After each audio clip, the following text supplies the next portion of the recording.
If you have not seen my previous video regarding Expedition 33 and Yoshi-P, make sure to go watch it before this one. Bon dia. This video I wanted to do something a little bit different. I actually want to go to the comment section of my previous video and respond directly to some of the comments that I find interesting regarding the whole theme of turn-based combat and the future for the Final Fantasy franchise.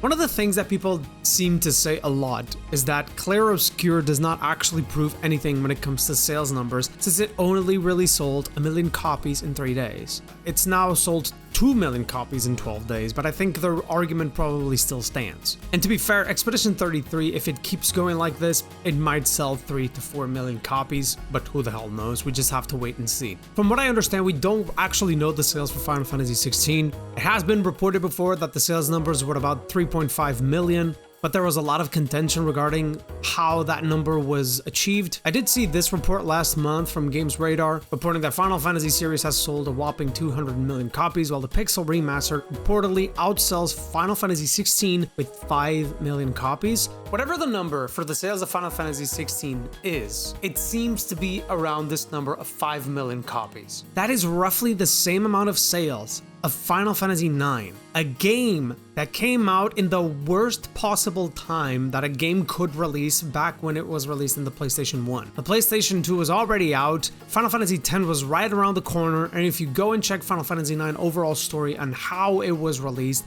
it's just a mess. And the fact that it actually sold 5 million copies is something. And you know what's even better is that this game, when released on Steam, was a massive hit, and it has been reported that it sold more than 3 million copies since May 2019. Regardless, I think comparing the sales numbers of Expedition 33 to a well-established franchise like Final Fantasy is, it's not really fair. Central Interactive are right now still trying to establish themselves in the market. And even though they had a good amount of success, the brand Final Fantasy is huge, and it has been huge for 30 years. On top of that, it has been reported that Final Fantasy 16 supposedly cost more than $200 million to actually make and produce. And you want to compare this to a game like Clair Obscur that has a core team of 30 people, even though there was a lot more people involved. Now, I have no idea how much Clair Obscur at the end of the day cost to make,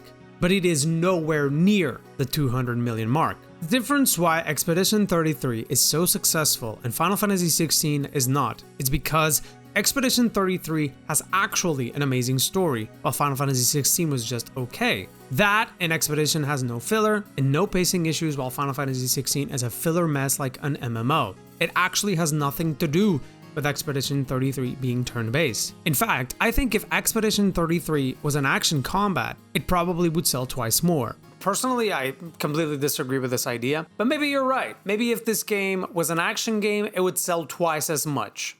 But one thing I'm dead fucking sure, the story of Expedition 33 would not hit to you as hard if it was an action game. Because if it was an action game, it would probably have the same trope as Final Fantasy 16, which is a much more individualistic sort of focus on its overall gameplay. What I mean with that is, you would focus a lot more on one character only. And I feel like people don't actually realize the importance of a turn-based combat system even for its overall story. You end up playing with all of these characters on an equal sort of form, and it makes you establish a connection to these characters on a gameplay sort of standpoint.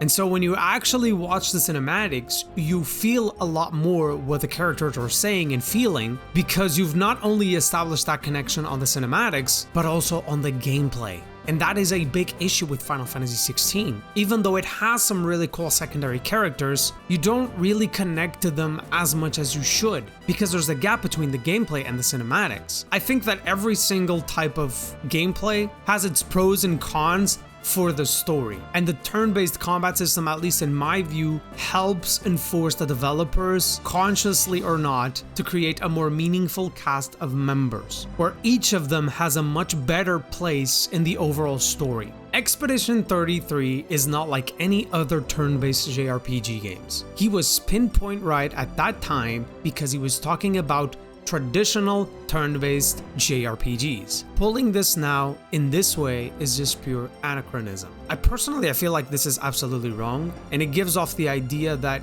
maybe there are people out there that haven't really played a lot of turn-based combat games, because this game is heavily influenced by a lot of turn-based JRPG games like Lost Odyssey, Final Fantasy, Persona 5. Legends of Dragoon seems to be a big one. Paper Mario is also a turn-based game that has timed dodge and attacks. I would actually argue that Expedition 33 doesn't really do anything new, but what it does very successfully is that it grabs a bunch of ideas from very different games and implements them kind of like how you do cooking. You grab a bunch of ingredients, you mix them all together, and let's see how it turns out. And this soup turned out pretty good. There's also a lot of people with this idea. Let's be honest, the only reason this game has done anything to make turn-based fun is adding options to dodge and parry manually. The rest of it is more important. Real take, the game isn't popular because of the turn-based combat, but literally everything else around the game being top grade. From art, music, story, and having an interesting premise. I don't understand this. I don't know where this idea comes from that turn-based combat system is boring.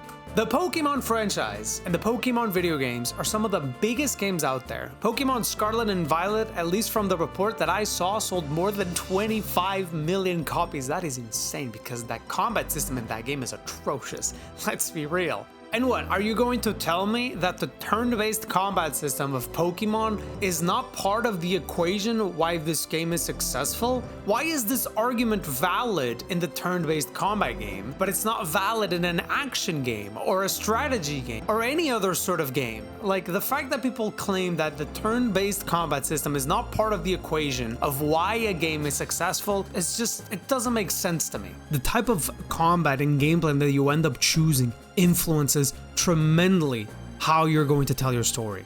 And the turn-based combat system is an addition to how you tell that story. Look, a lot of people love turn-based combat, but I'd say even more people hate it. And Final Fantasy was always the ever-changing franchise. I'm sure Square Enix is going to make a turn-based Final Fantasy game in the future, but even if they don't, it would still be Final Fantasy.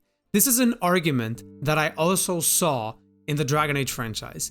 Dragon Age changed tremendously over 4 games. And I saw a lot of people before the Veilguard was released making exactly this argument, that Dragon Age has evolved so much that it's fine that they do a lot of these changes. Dude, I'm all about evolving a system. I really am. But there is a point in time where you kind of need to stop and think of what is the core of what makes these games so special in the first place. And at least in my view, Final Fantasy has always been, until Final Fantasy 13, a turn-based combat game, with the oddity being Final Fantasy 12. Imagine if a new Call of Duty game was released and it was a turn-based combat game. Like, how would people react? How do you think people would react? Would they enjoy it? Probably not. Would they be furious because that's not what people were expecting from a Call of Duty game? Yes, and they have all the right to be furious. But why is it when it's the contrary, when it's a strategy game turning into an action game, it's fine, it's okay? Like, I do not understand this. Honestly, it makes me furious, man, I'm not gonna lie. As devil's advocate, I'd say Square Enix has been chasing dynamic combat since ATB was a thing. Look, this is a more than fine argument. Square Enix has always dabbed in the idea of creating a more dynamic turn-based combat system, and I'm more than fine with that. I claimed before that Final Fantasy 13, the combat was actually really interesting. It changed a couple of things to make it feel a lot more fresh and potentially bring a lot more people from that action audience into the turn-based combat system. And I am absolutely fine if they chase this. But one thing is going for a dynamic combat system that is still turn-based, and another thing is going full-fledged Devil May Cry. There's a reason why the meme Devil May Clive goes around. I don't think Final Fantasy VII heard it as an action JRPG. The traversal was a pain, but the game itself was full of content. My only gripe is they should have put the story all in one game. The length of time between parts takes away from the story, in my opinion. Turn-based would be dope, but I don't frown on action combat because the synergy and controls were seamless. I think this take, even though I don't agree with it, I completely respect it. I mean, I enjoyed Final Fantasy VII Remake and Rebirth, even though I still have a lot of gripes regarding the combat system, because it is a more action-oriented game rather than a turn-based oriented game. But hey, it is undeniable that Final Fantasy VII Remake is doing something really cool. I do have still some reservations regarding the combat because it focuses a little bit too much on the action side and it basically has no sort of turn-based system. It does do an interesting mix of action with strategy, I have to admit that. Yoshi-P must be having a rough time. Dude spent multiple decades turning around numerous failing projects and pretty much saved the entire corporation of thousands of people's livelihood with valiant, tireless dedications. And then he directs one mediocre patch and every nerd on the planet is coming after him with a pitchfork. To be honest, I think he actually makes a pretty fair point. And that's probably the idea that I gave off to a lot of people, that I hate Yoshi-P or something, when it's definitely not the case. But I do disagree with a lot of things that he says regarding the franchise. I don't know, man. I think I'm just saying a lot of the things that I'm saying because I'm worried about this franchise. I'm worried about the direction that it's going. And it's not really only about the turn-based combat system. It's a bunch of different things, especially from the last two iterations, Final Fantasy 15 and 16, that just don't really feel like a Final Fantasy game to me anymore. And yeah, I'm a goddamn nerd. It is what it is. I adore turn-based games, but comparing Final Fantasy 16 with Veilguard is insane. They are not even remotely in the same ballpark. I knew this would happen. I made a comparison with Final Fantasy 16 with Veilguard, especially when it comes to its overall identity. I knew that some people would understand what I'm coming from. Some people did, but some people didn't, and I totally get it. Actually, Enrique Vasconcelos responded to that comment, and he responded better than I could ever, and he said, and I quote, "What he meant by that is that in this case, both games have decided to throw their core fanbase under the bus in pursuit of a broader audience. Yakuza games went from real-time action to turn-based RPG games, and they've been successful before Expedition 33. I have to be honest, I'm not too familiar with Yakuza games. Of course I know them, but I never really played a Yakuza game. But to be dead honest, I was actually looking to some of the gameplay of the turn-based combat games from the Yakuza series, and I found this one so interesting. So there's this one character called Kiryu that has an ability that breaks the turn-based combat and goes into an action sort of mode for a brief time. Dude, look, I don't know any of these games, but I thought this was amazing. This is an insanely cool way of making a twist to the turn-based combat formula.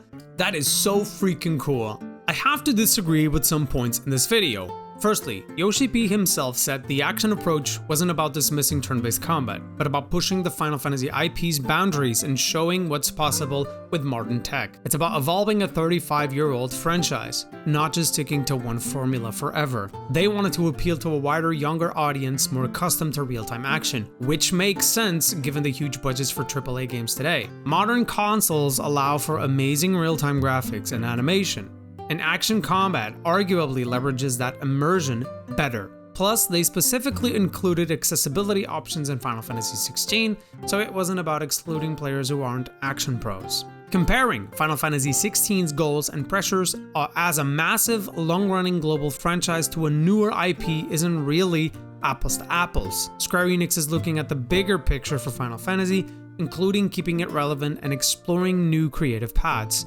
They haven't abandoned turn-based entirely, look at their other releases, but for Final Fantasy 16, the action-focused was a deliberate, creative, and strategic choice. I mean, you're not entirely wrong on what you're saying here. I agree with a lot of things that you're saying here, but claiming that they're trying to push the boundaries of what can be done with a Final Fantasy game by literally making a Devil May Cry game does not suit well with me. If they were actually bold, they would stick to the turn-based formula and try to build up from there. What they ended up doing was playing incredibly safe in their overall strategy. When I was young, I played a ton of different video games. Some of my favorite ones were action-oriented games, like Jak and Daxter, Ratchet & Clank, Grand Theft Auto, Assassin's Creed, but it never shied me away from trying out different games in different genres. Final Fantasy was one of them. RTS games were huge at the time, and it's really refreshing to see that they're coming back to a certain extent. Civilization, Total War games. Find curious what he says in the end. They haven't abandoned turn-based entirely. Look at their other releases. I'm sorry, what other releases of Final Fantasy games have been true turn-based combat games? World of Final Fantasy? No thank you. The last real Final Fantasy game that Square Enix has made with a turn-based combat system was Final Fantasy 13 in 2009. I'm not worried about realistic combat in a game where you cast magic spells and ride around on giant chickens. Who the hell can disagree with that? This whole conversation regarding turn-based combat system has always pissed me off, because a lot of the times it comes from people that have never played JRPG games, that have never played any Final Fantasy games, that have only played like 1 or 2 Final Fantasy games, and it's probably Final Fantasy 15 and 16, which are the most action-oriented games. And all that I want to say, man, to those people is, give those games a try, bro. Give those games a try. Give Final Fantasy X a try. Give Final Fantasy IX a try. Give Xenogears a try. Lost Odyssey, Vagrant Story, give those games a try, because I think you will understand that there's something special about the turn-based combat system that elevates the story of those games a lot that other games struggle to do a lot of the times. And heck, maybe I'm wrong, because at the end of the day, this is all extremely subjective and nobody is right. I've played a good number of video games in my life and I'll stick to this idea. That's all I got, folks. Over and out.